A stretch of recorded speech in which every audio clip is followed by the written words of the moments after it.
Alko valtion omistama yritys ja perustettu vuonna 1932, eli kohti 100 vuotta mennään ja meitä kaikkiaan reilu 2300 alkolaista, jotka palvelee asiakkaita. Ja meidän perustehtävä tosiaankin alkoholijuomien ja alkoholittomien juomien myynti.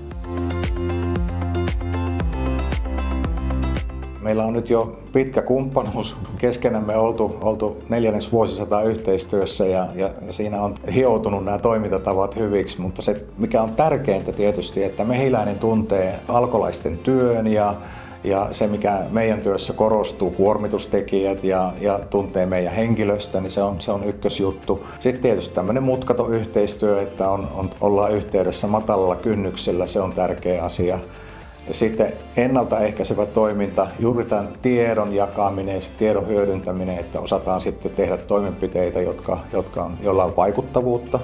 Ja ennakoiden tehdään näitä asioita ja tietenkin tämä palvelun sujuvuus, verkoston kattavuus, huomioiden myös nämä digitaaliset palvelut, että silloin kun jotain sattuu, niin hoitoa saa ja päästään takaisin sorvien ääreen palvelemaan asiakkaita.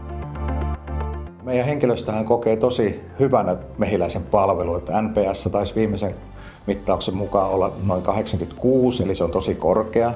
Ja meillähän käydään läpi palautteita ja yhteistyötä paikallisesti, mutta myös sitten strategisella tasolla ja myös aluetasolla. Että seurataan, miten yhteistyö sujuu, miten tyytyväisiä sitten meidän henkilöstö on palveluun. Se, että mehiläiset ajattelee niin kuin alkolaiset, niin se on niin kuin tärkeä homma yhteistyössä.